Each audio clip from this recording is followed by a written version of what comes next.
We didn't really touch upon Rory too much, but Rory is one of those heroes that you can't go to a single page on the forums without seeing someone throwing in their 2 cents about the state of Rory. Given what changed here, I mean, the timescale from Chrono Rift has been dropped, so you can't really use it as effectively to charge ultimates. Concussive Rebounder, I think actually got nerfed. It did. It no longer scales as much with damage. It actually doesn't scale with level either for heroes. Now you'll notice that Concussive Rebounder deals a flat 40% plus 5% intelligence damage to all player heroes, regardless of the level, while still dealing increasing damage to creeps. That's really important because it maintains its viability as a farming tool, but it won't do the ridiculous amounts of damage that it did do in 4.0. There's another fundamental change here that I think really needs to be pointed out here, but Flaming Stevie tick damage is now actually considered spell damage. It wasn't before. Believe it or not, Stevie was actually dealing pure damage to heroes, despite them having spell resist. So now that I can't tell if it works as intended or if it was supposed to be true damage, but now that Stevie is subject to spell resist, there's going to be a noticeable decrease in Rory's damage output. The deployment time has also been increased, mostly to compensate for time scale, because obviously time scale affects how fast you can throw it out. And the cast range was also dropped ever so slightly as well. Oh, sorry, that cast range actually was increased to 7 up from 6.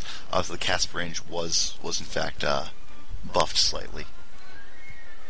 But the deployment time, that's really a kind of a huge bonus. The idea being that you drop down a Chrono Rift fortification, and then while you're inside of it, you will throw down your Flaming Stevie. Yeah, so basically his synergy, his internal synergy between his abilities and his synergy with other heroes was working a little bit better than intended.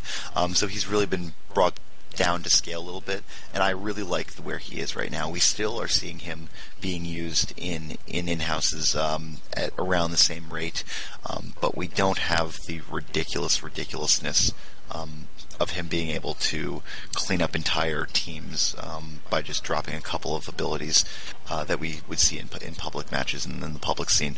So I'm really happy with the way that he's turned out. All right.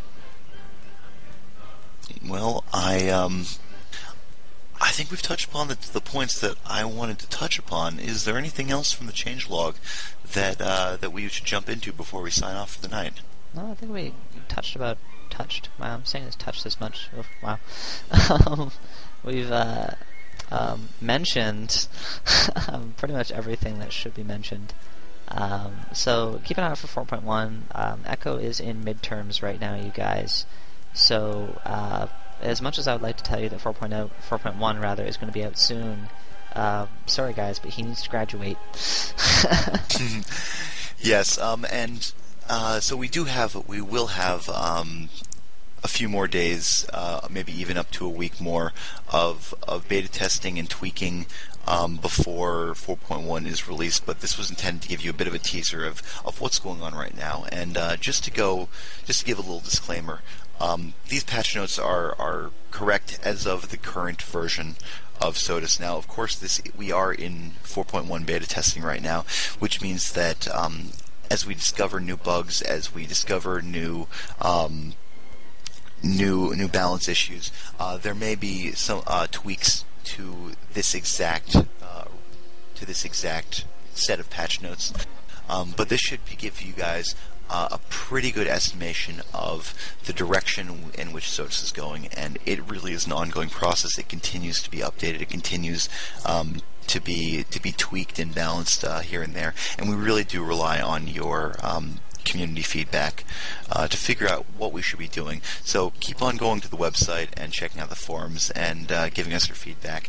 www.playsotis.com. Check out the forums, and we're looking forward to seeing you there. So I think that's it. Absolutely. This is Drac, and I hope you enjoyed the live stream. And this is Napalm here. We will catch you guys next time.